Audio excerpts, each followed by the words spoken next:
Welcome to NASCAR Live Before Lock right here at Awesemo.com. I am Jason Floyd. We are here to break down today's Pennzoil 400, help you develop those lineups. We'll be here for the next 50-ish minutes or so, getting you ready for the race course. So if you do have any questions or comments, be sure to leave that right here in the YouTube channel or also in our premium Slack channel. Of course, today's show is sponsored by Monkey Knife Fight. You got to go over to monkeyknifefight.com. They are a player props DFS site, so you got to check out them. Where with Monkey Knife Fight, you are in charge. And sign up today with the promo code Awesemo, and you'll get an instant first match deposit bonus up to $50. Sign up today. I was actually playing over there yesterday in terms of MMA, and then once I get done with this show, after I hear a little bit from Chris, kind of help me decide what I want to do over there at Monkey Knife Fight. We'll put some lineups in there over there as well. But Chris, welcome in. Happy Sunday to you. I mean, first off, what's kind of your general thoughts in terms of today's race? Yeah, what's up, Jason? Looking forward to it. I'm thinking it's going to be a good race. We have another 1.5 mile track, so these races aren't usually the most exciting, but they're kind of more predictable from a DFS perspective because we have so much data to look at these 1.5 mile tracks. Obviously did the strategy show yesterday with Phil talking about roster construction, which kind of, obviously he mentioned it starts off with 2 dominators. Is that your general thought on terms of roster construction? Yeah, for the most part, the strategy doesn't change too much these 1.5 mile tracks from week to week whenever we happen to visit them. And they typically present us the same number of laps. So roster construction will look pretty similar. The one difference this week compared to last week is that last week, I said we could get away with 1 dominator lineups because of all the place differential plays. But like Phil was saying, I completely agree. I'm on 2 dominator builds this week. You can stretch it to 3 with cheaper guys like William Byron or Alex Bowman. But for the most part, I'm sticking to those 2 dominator builds. When you're talking about roster construction in terms of, let's first off, let's talk about our single entry players. I know there's people that are tuning in that they're building that one lineup. Maybe it's in a single entry, maybe it's in one of these bigger GPPs, but they're putting one lineup in there. What's kind of your thoughts of those people of how they should start developing their lineups? So personally for me, whether it's cash games, single entry GPP, or just even 150 max contests, I'm typically right around those 2 dominator builds when it comes to all of the contests this week. It's kind of trying to make it easier for you guys. 2 dominator builds, I think you kind of build from there. In terms of GPP versus cash, do you have a major difference in your thought process? So in cash games this week, I do think Kevin Harvick will be the way to go. I know people are kind of a little bit iffy about playing the pole sitter, and we saw him fail as the pole sitter last year at Las Vegas in the fall race. But in cash games, when we're getting Kevin Harvick that cheap, I'm kind of leaning towards that. But in tournaments, I have no problems at all being underweight on Kevin Harvick because there's a lot of good dominators in the field that can pick up some place differential as well. Of course, for people who are members over Awesemo Plus, they're seeing those ownership projections. And for Kevin Harvick, it's massive today. Which huge. Kind of like as I was developing my DraftKings lineups earlier, my thought was, okay, I know we've got high ownership on Kevin Harvick of kind of, what I was like, I don't want to have Kevin Harvick in, 80% of my lineups, but I do realize, like, for me, in terms of my single entry, I said, you know what? I'm just throwing Kevin Harvick in there because I know Kevin Harvick's probably owned by a majority of this field. So, and the price point is not going to kill your lineups because on DK, it's only 9,700. Now, FanDuel, totally different story where he's 14,000. Yeah, I'm right there with you. In single entries and cash, he should be high enough where it's not going to matter what he does. I'm just going to eat that ownership. But like I was saying, in tournaments, we have so many good options. I'm kind of forcing myself to be underweight on Kevin Harvick, even though I like him quite a bit today, because I can't play 60-70% Kevin Harvick today. That's just not an optimal strategy, in my opinion. Now, when we talk about dominators and, looking for that 2 dominator build, I was looking at, obviously Kevin Harvick starting on the pole is someone that a lot of people are going to look at. I remember yesterday in the chat, someone had mentioned about Joey Logano maybe as a sneaky, dominator starting 15th. But we look at the top of that field, potentially drivers who could take the lead early on in this race. So we got Harvick in the first spot. The second spot, it's William Byron. Third spot, it's Kyle Larson. And then on the 4th spot, it's Martin Truex Jr. So as you look at who you consider as some of the top dominators you're looking at, are those some of the names you're looking at? Are there some other names you're looking at? Yeah, besides the guys you mentioned, I really like Chase Elliott a lot. He's one of my favorite plays in the entire slate, and he's kind of the dominator. I'm kind of planning on being the most overweight on the field. When you're looking at his numbers, I'm hoping this kind of keeps people off of him, but he has an average finisher the past 6 races of 21.8. That's absolutely awful compared to the other drivers, but he just keeps getting in bad luck. I was watching last year's races, and Chase Elliott had one of the best cars in the field, super strong on long runs, but he had issues in both of those races where he had pretty bad finishes, but his car was really, really good, and I'm hoping those bad finishes keep people off him today.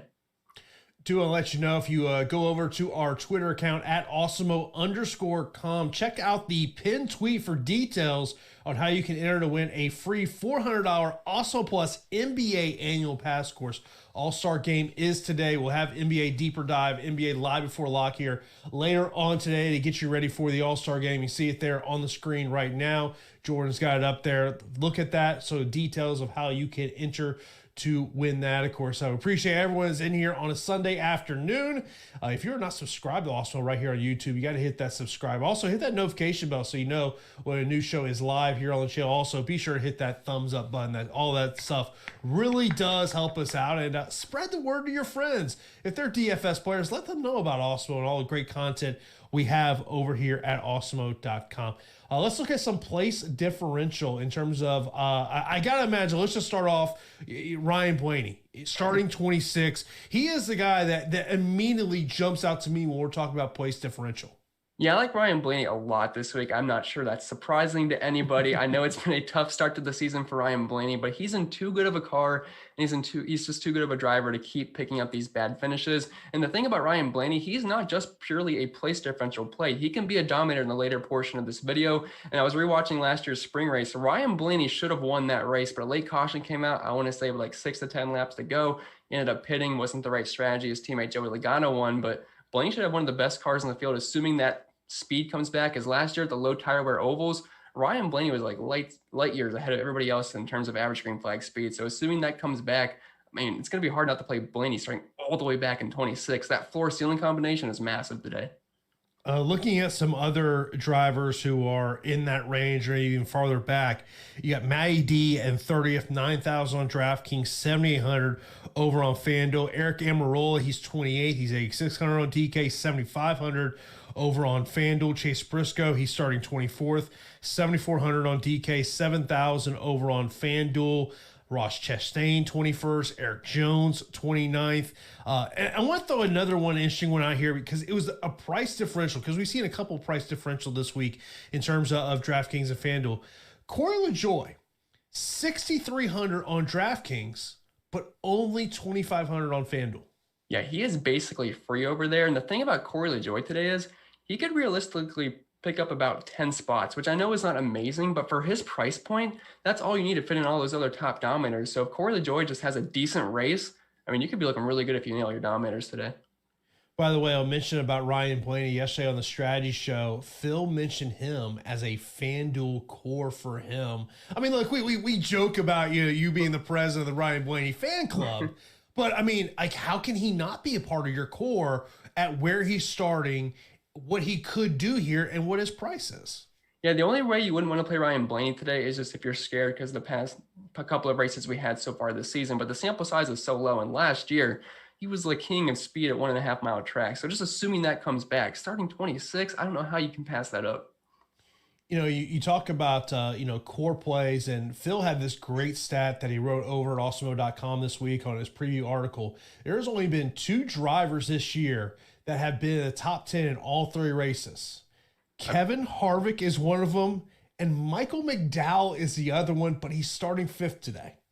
And the thing is, I like Michael McDowell. I think he's a good driver. He's not in the best equipment, but he's showing out this year. The problem is, I think this magic is going to run out at some point. He can't just keep getting these super strong finishes. I like the guy, good driver. It's just, can we realistically think he's going to keep finishing above guys like Ryan Blaney, Bowman, these kind of guys every single week? I just can't see that happening. My question is, look, obviously he's got a great price point on whether we're talking DraftKings or on FanDuel, but how can he be optimal at where he's starting today? The thing is, he's going to have to hold a top 10 finish and hope these other 6K drivers just don't pick up any spots, because he's right beside Daniel Suarez, Corey LaJoie, Buescher, Custer, and guys like Anthony Alfredo and Ryan Preece. All these guys present us place differential upside. I think Michael McDowell is pretty much a near lock to finish outside the top 5 this week. So he's going to have to get very lucky, probably going to have to get lucky on a late caution and hope, pit strategy works out, but it's going to be very slim chances. In terms of, we talked about Blaney being a core on FanDuel. Over on the DraftKings side, I mean, Kevin Harvick obviously sticks out to you at 9,700. But as you look at, how you've developed your lineup in core plays, who's been a part of your core lineups? So I might be going out on a bit of a limb here, but Cole Custer is one of my highest owned drivers on the entire slate. It's mainly just a price thing in the equipment that he's in. Originally, when I was starting the week, I thought he was going to be one of the better tournament plays. Looks like ownership is not agreeing with me. It looks like he's gonna be one of the higher owned drivers, but I'm liking Cole Custer a lot. Starting 20th, I know there's not a lot of place differential upside, but the guys in Stewart-Haas equipment, and you can't say that for any other of these kind of drivers down low. They're in not much worse equipment, but they are in worse equipment. And Custer was top 10 last week before he had an issue at the end of the race where he finished outside the top 20. So when you have legit top 10 upside at that price point, I think we got to take advantage of it.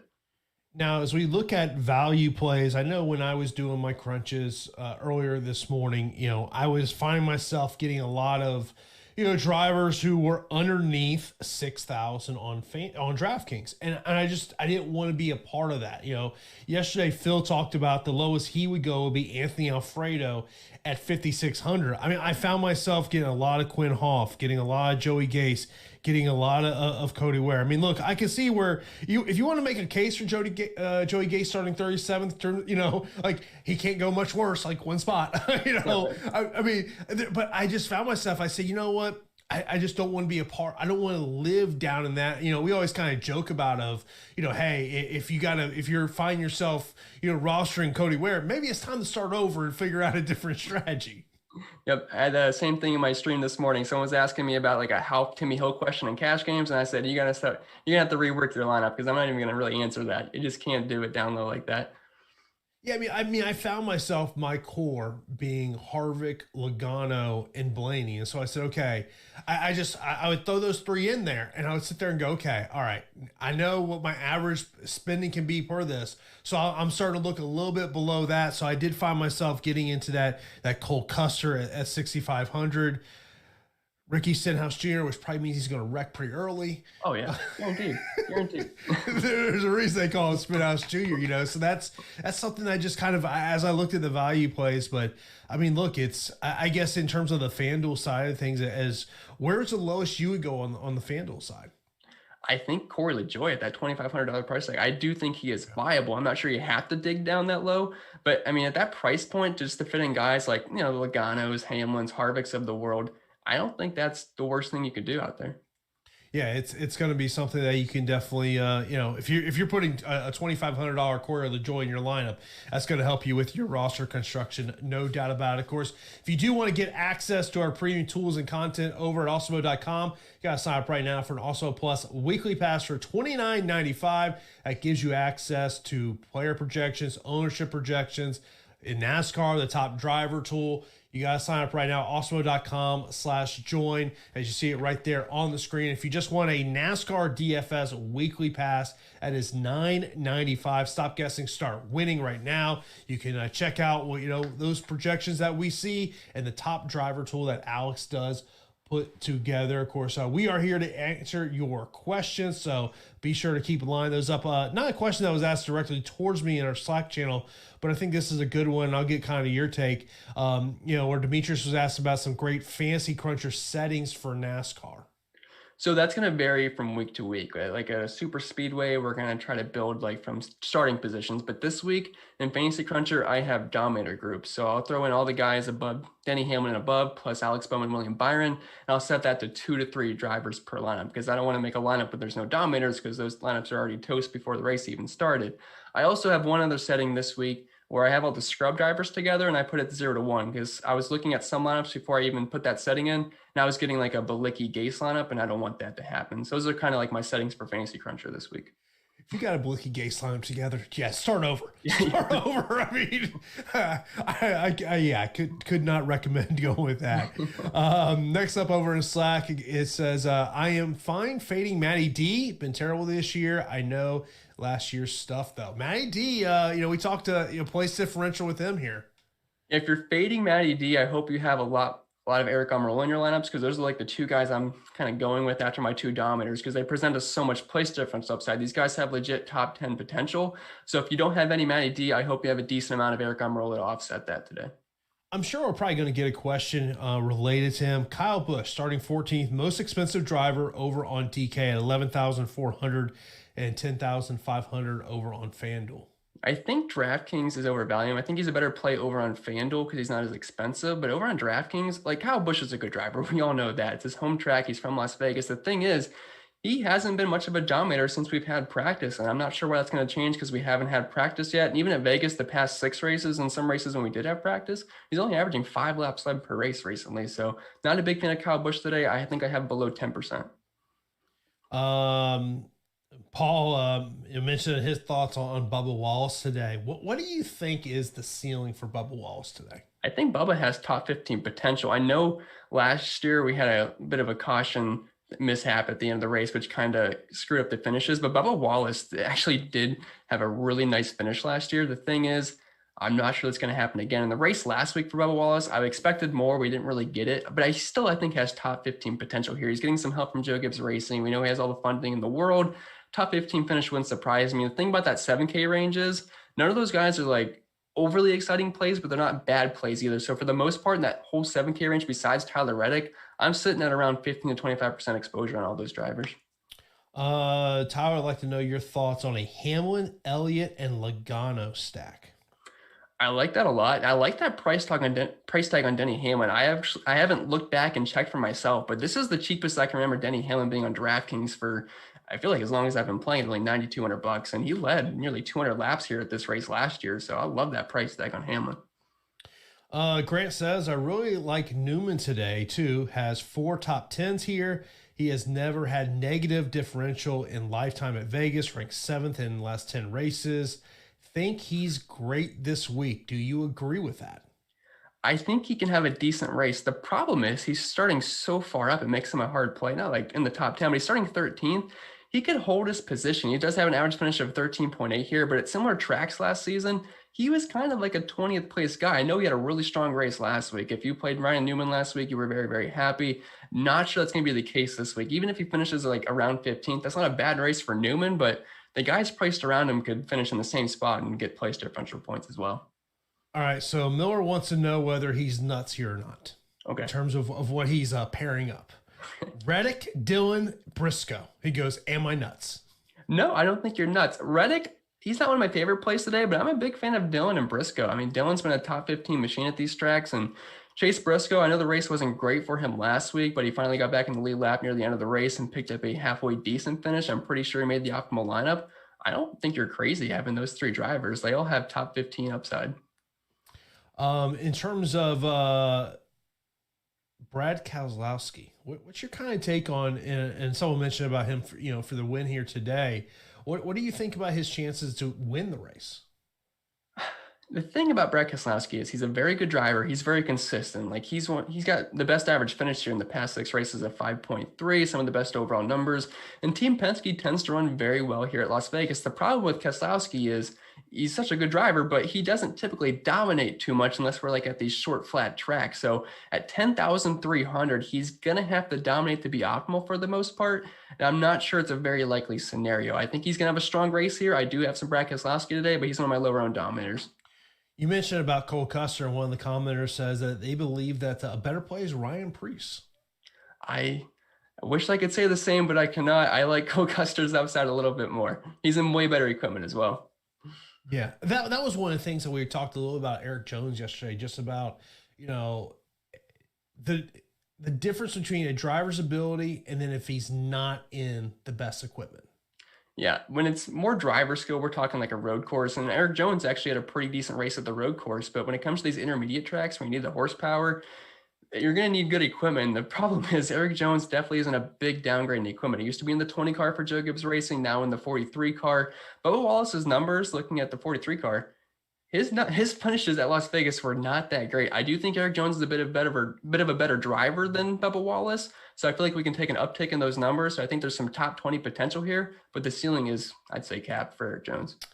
Dave with a great comment about Cole Custer with what we're seeing in terms of his ownership is basically saying, what about pivoting to Ricky Stenhouse Jr.? I like that. I actually have a decent amount of Ricky Stenhouse, which when I say that, I usually don't say that after the race because he probably wrecked out or something. But I think Ricky Stenhouse is a pretty solid play because he's really good at the steep tracks. And his trends at the spring race at Las Vegas have been pretty good. Not great at the fall race in Vegas, but at the spring race, he has put up some pretty strong numbers.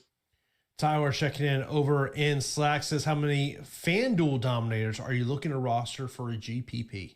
I think it's going to be a similar strategy to DraftKings, about 2 to 3, unless you want to go with a real pump play and extend that. But I think for the most part, 2 to 3. Newman or Buescher? I like Buescher a little bit. I'm not being biased from the dominating last week. It's just he's pretty good at Las Vegas, and you get a little bit more place differential upside as well. In terms of if the answer was Newman, what would the reason be? I guess because of the average finish of 13.8 at Las Vegas, and he had some speed last week. Like Ryan Newman was surprisingly good last week, and that's really the only reason why I would say. Jacob brings up Eric Jones on FanDuel, and that's one of the drivers does have a difference in price between the two, 7,100 on DraftKings, but only 4,700 on FanDuel. Yeah, I wrote him up in the Awesemo article this week for being a cheap play, specifically more so on FanDuel, because on DraftKings he's more of a mid-range guy, but on FanDuel that's a really nice price point for a guy that could pick up close to 10 spots today. So I definitely like that price tag for Eric Jones on FanDuel. One of the comments says, need a contrarian dominator. I would say Kyle Larson, because Kevin Harvick, we were talking about it, he's going to have so much ownership this weekend, or today, I should say. Kyle Larson, he's starting pretty much right behind Kevin Harvick, and Kyle Larson's pretty good at Las Vegas, and we saw last week he was having a very good race. Couldn't really dominate, but I would not be surprised if Kyle Larson can get up front early on and lead the early laps. Someone had asked best super draft plays, just kind of pulled up the super draft multiplier. So in the champions, you've got two drivers who are at 1.5 times, Denny Hamlin and Kevin Harvick. And then it goes 1.6 and so on and so forth. Any thoughts about the super draft side of maybe is there, obviously for people who are not familiar with super draft, it's a multiplier, so you can put whoever you want in your lineup in. Do you maybe try to get a better multiplier? Maybe a guy like Kyle Larson at 2.05 times? Yeah, if you want to go contrarian on super draft and you think Kyle Larson can lead the laps early on, like we were just talking about, you'll definitely have leverage on the people that are playing the more chalkier guys like Kevin Harvick. So I wouldn't hate a contrarian strategy over there. A question about Ryan Blaney, asking about could he be optimal if he finishes in 10th place? He's going to have to do a little bit more than that, assuming other dominators lead a bunch of laps. Because the top 10 finish, yeah, it's a decent day over on DraftKings, but I'm kind of expecting Ryan Blaney to pick up some fast laps and be a potential dominator, and I'm kind of hunting for a top 5 here. Can you play Matty D and Amarola together on FanDuel? Certainly can. I like their price tags over on FanDuel. They're in that mid 7K range, and I think they're better values over on FanDuel than DraftKings. They're great plays on either site, but I definitely think you can play both together. Next up, this is Ryan saying, anybody think Bowman could be a dominator? I do actually have him in my dominator group, and rewatching last year's spring race, if there was a little bit more race left and that caution didn't come out, Alex Bowman had a decent shot of winning that race. He passed Kevin Harvick, Joey Logano late in the race, and he was hunting down Ryan Blaney. So, and these Hendrick cars tend to bring a lot of speed here at Las Vegas. So assuming that happens again, I think Alex Bowman's a very sneaky dominator today. Rich, I appreciate you checking in over in our premium Slack channel. He says, any thoughts on Christopher Bell for FanDuel? I like Christopher Bell. I was looking at DraftKings. I was like, he's $7,700. It feels weird though with Christopher Bell because he's just a newer driver. But when Eric Jones was in this car, similar price point starting here, I told myself I'd probably be on Eric Jones. So yes, I do like Christopher Bell in all formats, either site. I think he's a pretty solid play with top 10 potential. So he's starting 16th, 8,500 over on DraftKings. Now on FanDuel. Yeah. Over on DraftKings, he's separated by $200 from him and Tyler Reddick. Tyler Reddick is $200 more expensive on DraftKings. However, there's a significant price difference on FanDuel where Tyler Reddick is only $6,200 as a comparison to $8,500. Of course, he's starting 11th. And I know Tyler Reddick was a name that did get brought up yesterday in the comments about kind of what our thoughts were on him. So I definitely like the price difference over on FanDuel. I just hate where he's starting 11th. Now, we know Tyler Reddick's a very talented driver. He crushed it last week, so I'm sure he's going to get ownership just because of that, because he finished second at Homestead. Thing is, Homestead is just a very well-suited track for Tyler Reddick. I think Reddick's probably going to finish inside the top 15, at least be a contender for a top 15. It's just the rest of these guys in this price range are starting further back, so I'm kind of leaning towards them. But I do like the price tag on FanDuel for some sneaky upside there. Samuel's got a question where he's got two different combinations. Wondering, doesn't say where it's DraftKings or FanDuel or it's GPP or cash, but Suarez and Custer or Jones and Alfredo. I would go with the second one because I feel like there's a little bit more of a floor there. And if Jones can get like a top 20 finish, I think you're gonna be looking good because Alfredo should pick up a couple of spots as well. And there's just a little bit more risk because Suarez and Custer both have the potential to lose some spots, more so Suarez. Brian says, he goes, I put Bowman, Logano, and Blaney together in one lineup as top drivers. Hope that's not a mistake. No, I don't think that's a mistake. I'm sure I have that. I like that quite a bit. I guess it's just general because there's likely going to be people that are tuning in today that this may be their first time playing NASCAR. You know, maybe they typically play a lot of NBA, but obviously NBA is not till later with the All-Star game, and they're going deep dive into NASCAR. What would you say would be the biggest mistake that beginning people in NASCAR DFS make? Biggest mistake you could make would be not playing dominators. People will hunt down place differential, which is fine at a different track. But here, you have to get guys that lead laps, and they might not look like the best values. Like a Chase Elliott at $10,600. Yeah, it's expensive and it might not feel the greatest, but if he comes out and leads 100 laps, you need him in your lineup. So don't be afraid of those big price tags because you absolutely have to have some of them in your lineup. I know we briefly mentioned this name, but this name came up in the comments of Chastain or Custer. I mean, you talked about how much you like Custer. We're seeing the ownership of Custer as well. So I think if you want to play the ownership game, I think you can go Chastain here. But obviously, what's kind of your thoughts about Chastain? Of course, they're starting, 21st for Chastain, 20th for Custer. Yeah, price isn't an issue. I would lean towards Ross Chastain because he's in the 42 car, which is obviously a very good car. That's what Kyle Larson used to drive in. Not saying he's going to put up Kyle Larson numbers, but Ross Chastain's an aggressive driver. You have sneaky top 10 potential. Not saying that's going to happen, but it's possible. He's in really good equipment, but I think he could get a top 15 finish. And at that price point, I don't think that's that bad. So if price isn't an issue, I would side with Chastain there. Of course, the race is going to start here in a little more than an hour now, but I know you were kind of talking about right now everything sounds good in terms of no drivers going to the back of the field. Yeah, I've not heard anything yet, and that's thankfully because Denny Hamlin fiasco last week was not fun. Yeah, that made us, that's one thing about doing these shows is when you got to try to host a show, but also be trying to change your lineups, because I definitely had a lot of Denny Hamlin last week. This is a FanDuel question in terms of the Bushes here. Kyle or Kurt? I'll go Kyle there, especially if price isn't an issue, because Kyle Busch, I don't like him on DraftKings at that price point as much, but on FanDuel, it's easier to fit him in because he's not the most expensive driver, and you get some place differential upside there as well. And I would not be surprised if he's in the top 5 all day for the most part. This is Kilo asked a question, looking for some advice on a DraftKings GPP. He goes, at most one driver under 7K, or is that too restrictive? That is too restrictive because if you want all those dominators, you're going to have to go below that 7K range for the most part. So,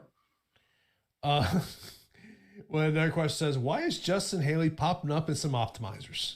Ooh, I'm not sure which optimizer they're talking about, so I'm not really sure there. I don't have much Justin Haley. I'm probably like maybe 3% max. I don't think he's the worst play down low, but yeah, this is hard playing those guys.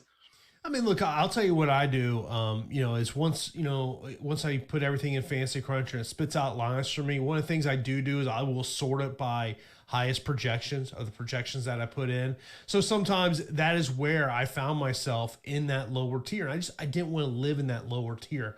I'd rather, get in that 6,000 range. Maybe I can't get, that third, high, salary driver in my lineup. That's something that just for me, I personally do.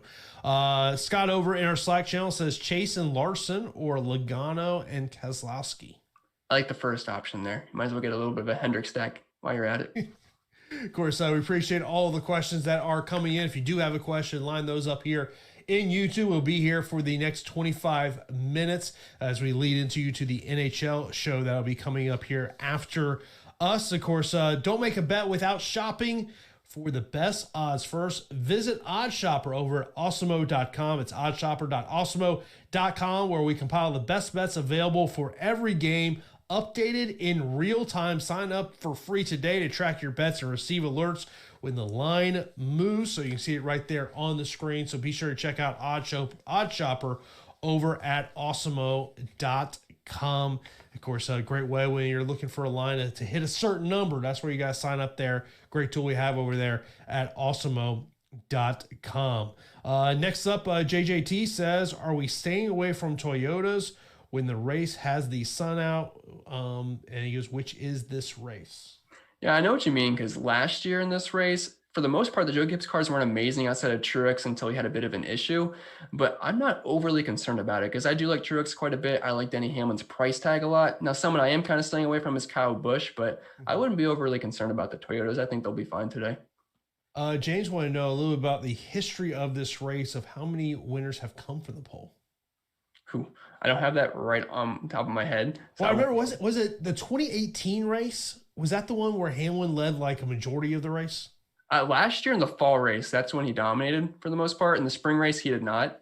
So it was kind of like night and day there. But yeah, I remember looking at Phil's race sheets. I remember there or maybe it was an article he had over at Awesemo.com where there was one year where it was, one driver had just dominated the laps led in terms of that. But no, it's a good question there. Thoughts on Larson, Harvick, and Elliott together?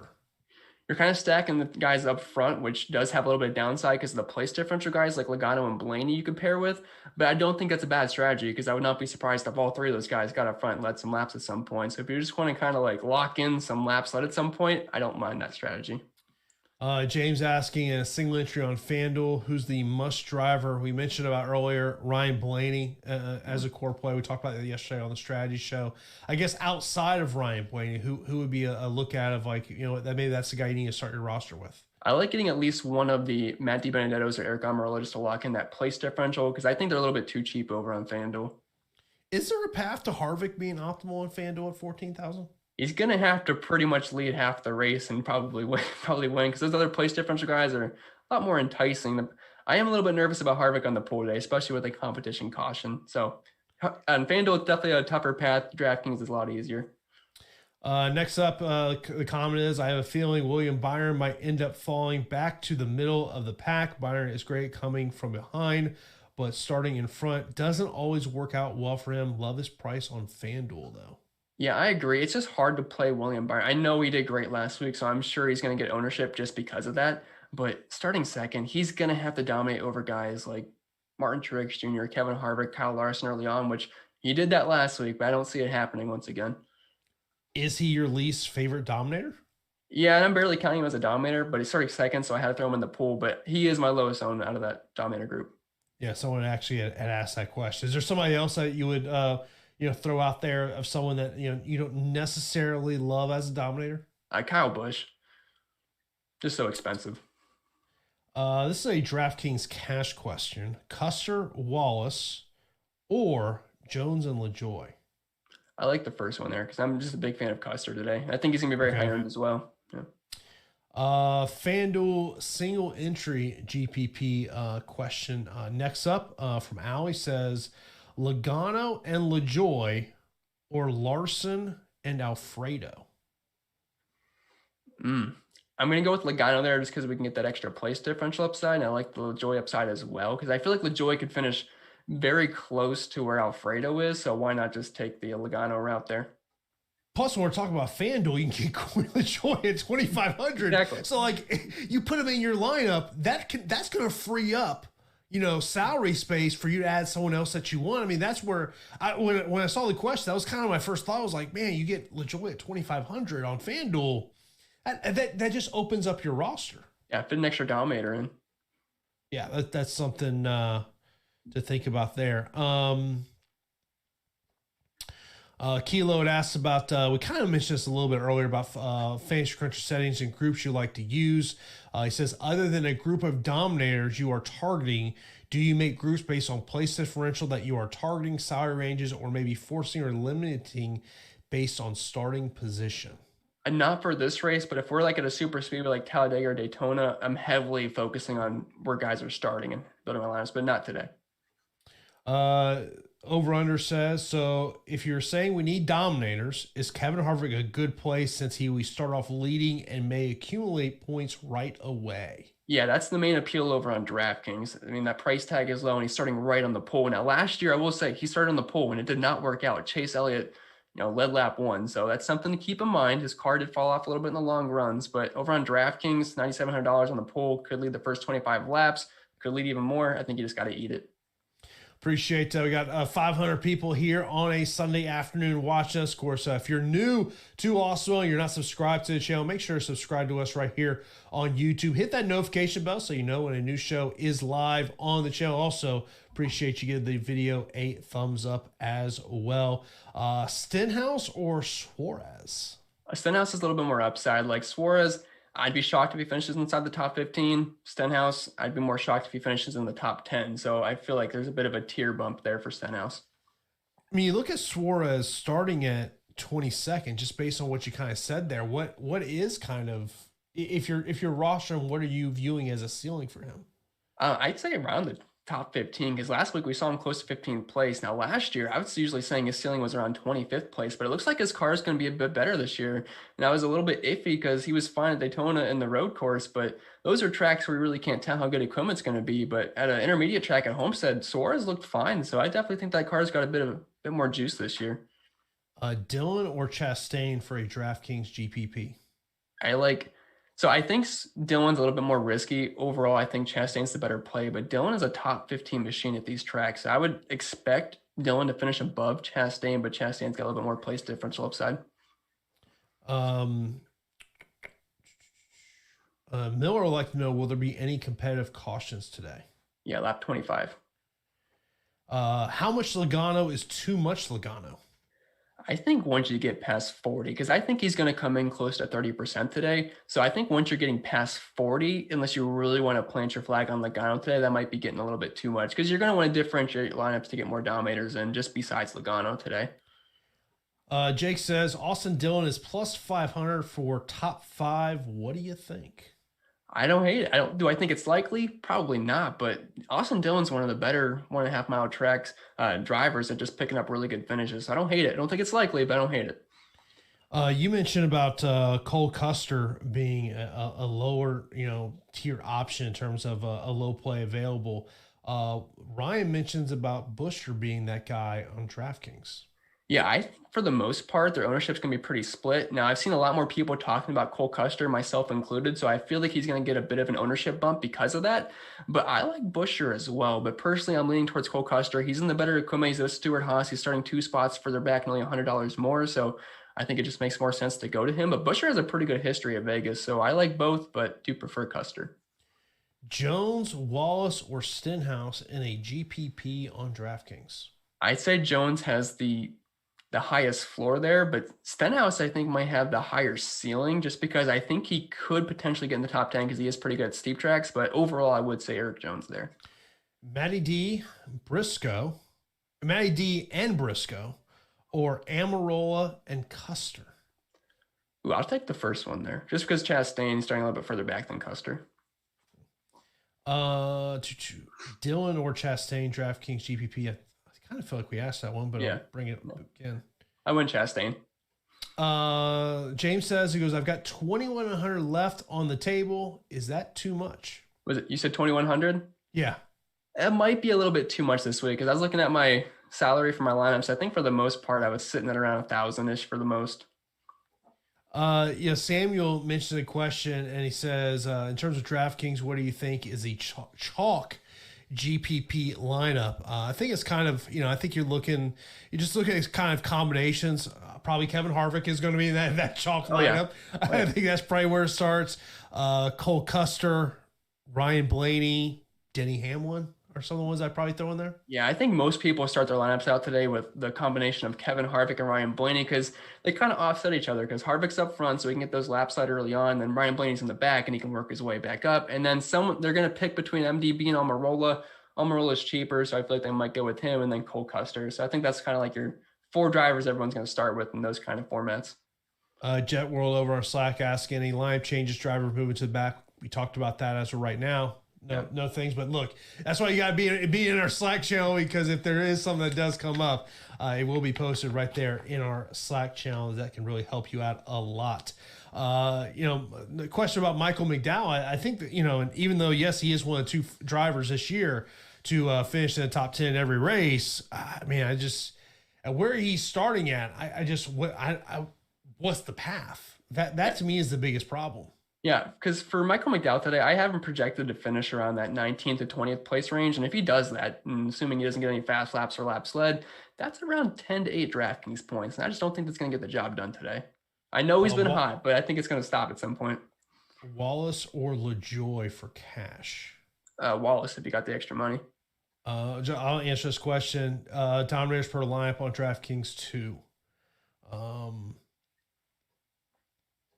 How large should a dominator group be? And Conrad asked, should it be around 10 drivers?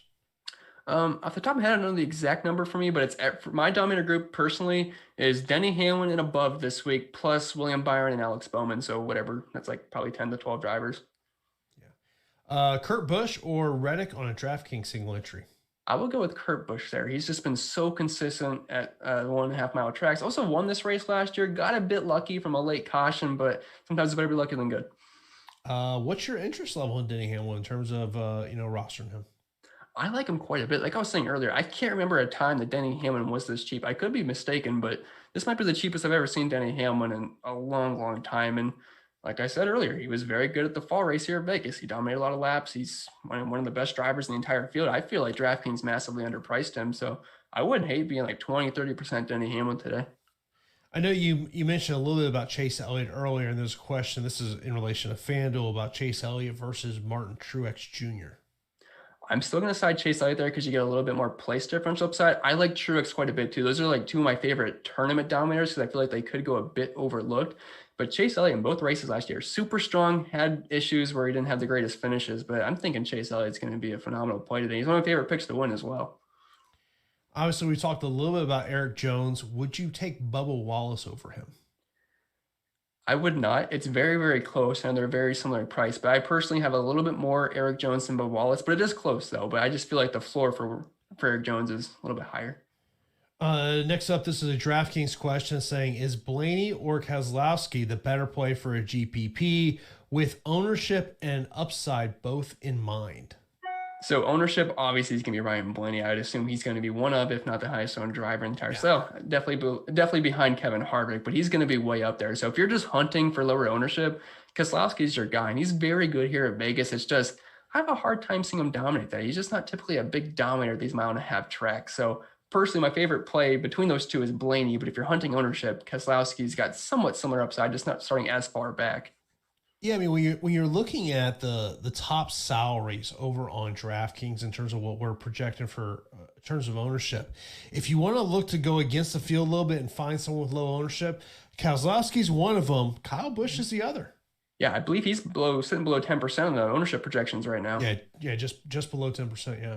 Yeah, I mean, he's a big name too. It's just the lack of practice is really hurting Kyle Busch. He just is not much of a dominator. I know he dominated Texas last year, but that was kind of about it besides one other 1.5-mile track. So starting 14th, it looks nice. It's really tough to click on his name at that price point. This is a FanDuel question. It says, question, if you're spending $5.55 in the tournament with 32,000 players, is it better underweight Harvick? Use Denny Hamlin because Harvick is going to be high ownership on FanDuel. And that price tag on FanDuel is massive too. So I would not hate being underweight on him on FanDuel. Yeah, it's obviously not what it is on DraftKings, which is obviously but I mean, he's still one of the top owned drivers over on FanDuel. Yeah. This is Jake. He says he needs one: Bell, Dillon, or Briscoe. I think Briscoe's the safest of those three. JJT saying Chase Elliott or Denny Hamlin, just says overall. Yeah, price doesn't matter. Chase Elliott. I mean, he's like what, $1,400, $1,500 more expensive, but I think Chase Elliott starting back in 8th, 2 spots further back than Hamlin. I'm expecting a big day from Chase Elliott. Another question was, why is Kyle Busch low owned? I think it's just due to back like I was saying earlier, he just hasn't been much of a dominator. Like back in the day, Kyle Busch was like every single week, you're going to want some Kyle Busch because he's just fantastic every single week. You're really like a dominator. Just hasn't been the case in the COVID area with the lack of practice. Because Kyle Busch is one of those guys that likes to fine tune his car in practice, and he does not get the opportunity to do that anymore. By the way, Alex just checking in over our Slack account, letting everyone know new projections have been updated up on the website. So if you're an Awesemo Plus member, be sure to check out the new projections for today's NASCAR race. Of course, it's one of the great things about being a Awesemo Plus member is the boss man, Alex, is there in Slack. You ever have a question for him? And that is when you are also a Plus member, you get to join a community where you get access to our premium Slack channel where you can talk strategy and other topics with fellow DFS players, plus the entire staff here at Awesemo.com. So it's a great perk, a part of Awesemo Plus, as I'm in there all the time. So if you ever have a question, I always say, you ever have a question for me, just at me. So I see it pop up in my Slack here in the office. I know it is in there because if you don't mention me, I may not just see it. So that is very much appreciated when you can do that. Couple of things I'm seeing about Martin Truex Jr. So I guess someone must say a fade. Jacob saying Truex is not a fade. What's your thoughts about that? Is there any drivers you're fading? I'm not really fading a driver. Like I guess kind of fading Kyle Busch, William Byron, because I'm very low on those guys, and I assume I'm going to be a little bit lower than the field, but I don't think their ownership's going to be too crazy. But I'm with Jacob. I think he was the one that's saying not to fade Truex. I mean, Truex is very good at Las Vegas. He's actually averaging the most DraftKings points per race here the past 6 races. It's a very good track for him. Starting fourth, if you don't think Kevin Harvick's going to have a great day, Truex is an excellent pivot. I realize the price is a big difference, so you have to rework your lineup a little bit, but Truex is one of the best candidates to lead laps early on today. Best value play. Ooh, I think you're looking at around these guys like Corey LaJoy, Daniel Suarez, Anthony Alfredo. Personally, if we're going to include Cole Custer, he's my favorite value play. If we're not including like the Cole Custer range, I think getting down to either LaJoy or Alfredo is the best way to go. Jacob says, Ryan Blaney shows up too much. Is it bad to play over 50%? I'm not personally over 50% today, but I would not be against it. He's got the safest floor of all the dominators, and you guys know I'm a sucker for Ryan Blaney, so I don't hate being over 50, but I'm not personally over 50. Kyle Busch or Christopher Bell? Well, it's a massive price difference, so it'd probably be better a 2v2 there, but it doesn't matter. Kyle Busch. Jay, I want to know, do you think Chris Buescher can repeat what he did last week? If he means getting up front, because the finish wasn't great, I think he could repeat his finish, but I don't think he's going to get up front and dominate today. I'd be very, very, very shocked. Yeah. Looking, I mentioned about, because someone mentioned about, Kyle Busch being under owned here, looking at some other more higher salary drivers that are say less than 20%. Kyle Larson is someone that does stick out there. William Byron is someone we've talked about a little bit here. I guess the question is, who are the high risk plays when we look at those high end salaries? I'd say the high risk guys. I mean, if we're counting William Byron, although he's $8,300, but for the high price guys, I'd say Kyle Busch, to be honest. I know I'm kind of like a broken record there, but he's just so expensive. He has to dominate. Like a top 5 finish is not enough for Kyle Busch today, unless any of these other dominators just have awful races. I'd say Kyle Busch. Also, Keselowski's a little bit risky at that price point, starting 10th, because I'm not sure he's going to be a big dominator. Kyle Larson starting far up, so kind of riskier plays. Is a Team Penske stack doable on DraftKings? And Craig says, or am I just overthinking it? Well, it's doable. The problem is, once you do that, you might be coming in the chat asking us if we could play Quinn Howell for Justin Haley. So, and then at that point, I'd say I don't want to. So, are there any teams that you're looking to stack together? I'm not going my way to stack teams, but the 2 teams I like the most today are the Team Penske cars and those Hendrick cars. I mean, I'm really heavy on all those guys. Thoughts on Alex Bowman? I like Alex Bowman. He's actually one of my favorite tournament plays today. Starting 9th, it's a bit risky, especially at his price point. And he's sandwiched right in between Almirola and MDB. So obviously the ownership's going to go there. But Bowman's got a legit shot to win this race. Like, he's been one of the better drivers at the mile-and-a-half track, some of the best speeds. So I like Bowman a lot in tournaments. How many laps would Harvick have to lead to make optimal? You kind of mentioned this. I think you mentioned on the FanDuel side of it that you. And correct me if I'm wrong. I believe you said on the FanDuel side he's got to lead like half the race. Yeah, and I wouldn't say he's got to lead half the race over on DraftKings, especially at that price point. If he can lead like a stage, like close to a stage, like 60, 80 laps, pick up a decent chunk of fast laps, assuming there's not another driver that leads like 100, another 100 laps, I'd say as long as Kevin Harvick gets a decent chunk of the race, he could make the optimal lineup at his price point. If he was 11,000, I would say he's going to have to do something similar to what I said for FanDuel, but at that price point, it gets a little bit easier. Bell, Dillon, Austin Dillon, or Jones? I want to say Jones. It hurts me to say it because of the equipment, but I am going to side with Jones there. Yeah, because I was thinking about that just based on the conversation me and Phil had yesterday on the strategy show of like, because of the equipment, is it? I don't know if I want to say buyer beware, but it's got to be part of the thought process. Yeah, I can get behind buyer beware because if you look at Eric Jones' past numbers, you're thinking, yeah, this guy's got top 10 potential. That's just not going to be the case these days. Unfortunately, Jones is a talented driver. It's just you can't do much when your equipment's not that great. When you look at some of the drivers that we expect to be highly owned, who is in the buyer beware category? I would say Kevin Harvick. As crazy as that sounds, but if he does not lead the early portion of this race and doesn't get back up front, he is probably the biggest bust on the slate. Thoughts on Chase Briscoe for a GPP? Yeah, I think he's fine in cash games as well, so I think he's fine on formats. Who is a must-have on FanDuel no matter what the price other than Ryan Blaney? I would say either Matt DiBenedetto or Eric Almirola because of their price points and how far back they are. Yeah. A couple of Harvick questions where, Harvick scares me. CNC has negative points every spot he falls, so you can only go backwards. And then Michael had said Harvick hasn't been fast this year either. Can't count on him out, but wouldn't be surprised if he gets passed on lap 1. I mean, I guess the question is, who do you like to potentially pass him? Is it William Byron at the second spot? I don't think it's going to be William Byron. I think it's going to be like a Kyle Larson or Martin Truex more than likely, or unless Hamlin has a great restart. So I'd say either most likely Larson or Martin Truex. Derek can't be. He has to be trolling us at this one. Timmy Hill is a lock. Oh, God. Expecting a top 10 finish today. Oh, no. Someone did bet $10,000 on Josh Bilicki to win today, though. Yeah. I have so many questions about that. I really just want to sit that person down and go, if you got $10,000 to make that bet, what else are you betting on the race? Yeah. I mean, that can't be your only bet. Can't be. Oh, man. And that's 10 million though.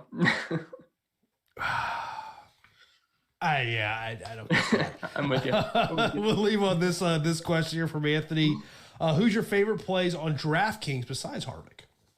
Ryan Blaney, Eric Almirola, Cole Custer. Those are kind of like my core guys today. Of course, coming up next here on Awesemo will be the NHL strategy show. Also, we got NBA All-Star Deeper Dive and Live Before Lock. So be sure to tune into both of those shows. Also, be sure to check out our sponsor, Monkey Knife Fight. Go to monkeyknifefight.com. And, of course, you see it there at the top of the screen. Be sure to use that promo code Awesemo to take advantage of that instant deposit match up to $50. Of course, if you are a premium member of Awesemo and you got any more NASCAR questions, be sure to head over into our Slack account, talk to the community to help you develop those lineups. So that's going to do it for this edition of NASCAR Live Before Lock. I will be back next Saturday for NASCAR Strategy Show. And then, of course, me and Chris will be back next Sunday for Live Before Lock. Good luck to everyone today.